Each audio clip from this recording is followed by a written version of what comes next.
just remember we were really happy, singing, enjoying our time together. So there was music playing? Yes. And you mentioned everyone was sitting. Everyone was sitting on the cushion of the boat? Yes, in their respective spots. Was anybody sitting, and I learned this term just the other day, so it's okay if you don't know it. Was anybody sitting on the gunnel of the boat? It's like the railing. See that railing over there, kind of the railing of a boat? No. None of the girls were sitting on top of that? No. Okay. So you were saying that some of the girls were singing and they were dancing in their chairs. Did any of the girls have their hands up in the air? Yes, I would say a good amount of us probably, as we were singing. Okay. Now, what happened after the accident, after the impact? I just remember opening my eyes after the impact and seeing a lot of white. And the first thing I saw when I opened my eyes was George, and I thought he was dead. I saw a lot of blood gushing, and then my friends were telling me that I had to get out of the boat.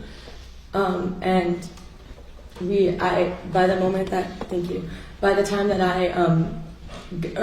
I was going to get off the boat, it was kind of almost flipped. So instead of jumping from the boat, I practically stepped into the water because of how tilted it was. And then I honestly, I don't remember much. I just swam, and I swam to where Ceci was with Gati, and I tried to help her keep her afloat. And then at that point, we saw the rescue boat, and I was just helping wave them down until they were nice enough to help get Gati onto that boat. Okay, so a moment ago you mentioned that you thought Mr. Pino was dead. This was after the impact. Can you tell us why you thought that? How did he look to you? Yes, I just thought that because there was a lot of blood gushing from his head and he seemed unconscious. Do you remember if his eyes were open or closed? I don't remember. At some point you said you ended up in the water. Do you remember if anyone said to jump into the water? Did you hear anybody call that out? Yes. I don't remember exactly who it was, but I know people were telling me I had to get out. Do you remember if it was a female voice or a male voice that said to jump? Definitely a female voice. Okay. One moment, Your Honor.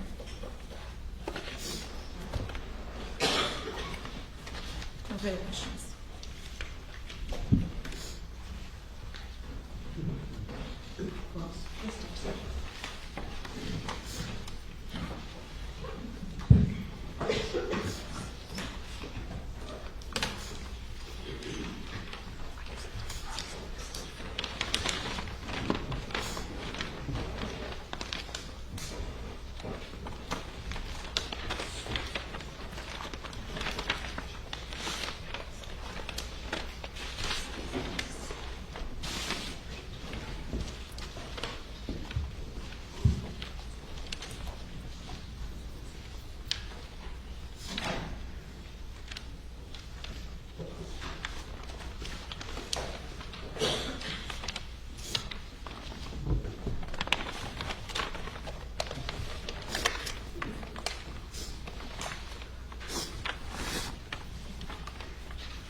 Judge, I'm sorry, just take a moment.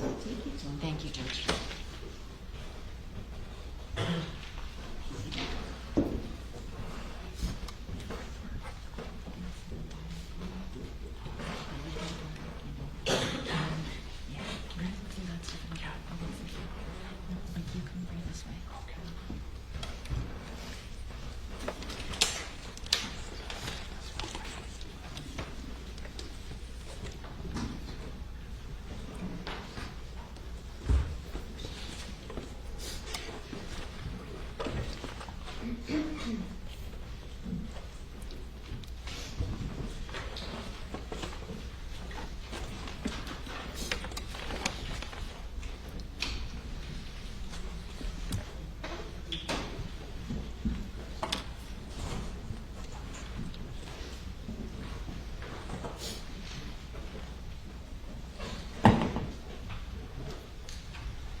Laura Adams.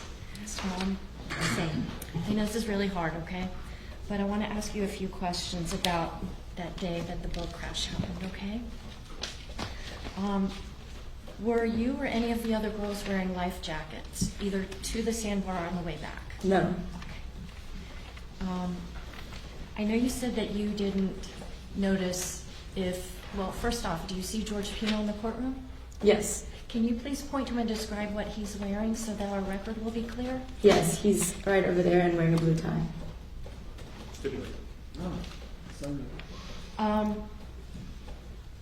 I want to ask you if on the day that this incident happened, I know you said that you had consumed some alcohol. Yes. Some of that alcohol came from the boat that Mr. and Mrs. Pino brought you there to the sandbar on, right? Yes, I got my alcohol from that boat and others as well. Okay. Did you feel like you were drunk, about to pass out? No. Did you feel a little buzzed?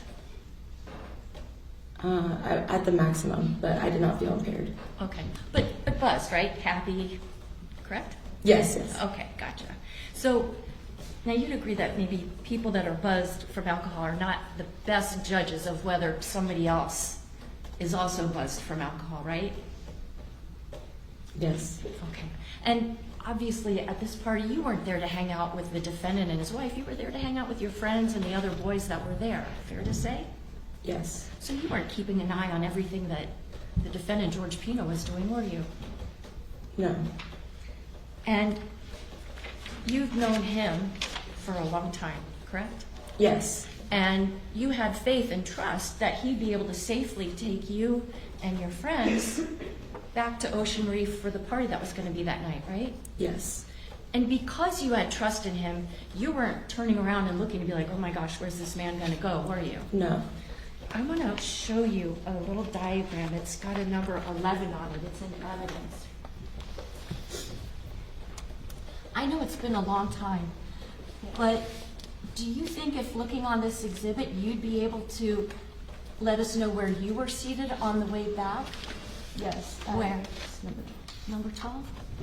Why don't you write your name right there by number 12? So, Ms. Carter-Pereira, so you're at seat number 12, right? Yes. And so if you're at seat number 12, you're kind of actually facing more toward the back of the boat, right? Yes.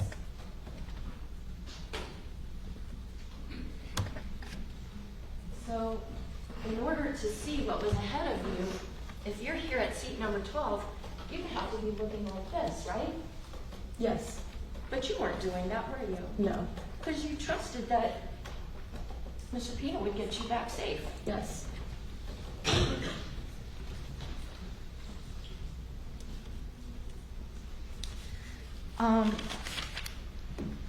Do you remember the, let's say, 5-10 seconds prior to when that crash happened? I would say 10 seconds before, yes. And tell us exactly what you were doing then. I was singing with my friends. Okay. Did anybody stand up? No. In those last 10 seconds, were people holding up their hands to block the defendant's view? People were waving their hands as they were singing. I'm not exactly sure if they were directly above, but I don't believe so. Okay. So, from your vantage point, there was nothing anybody was doing at the front of that boat that would have made it impossible No. for the defendant to see what's in front of him, right? No. Okay, thank you very much. Oh, wait, actually, I did want to ask you something.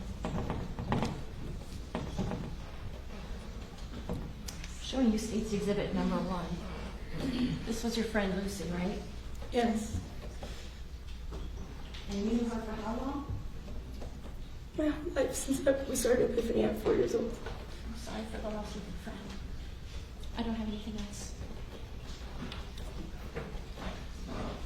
Questions, Judge? Oh, thank you. The witness is excused. Thank you.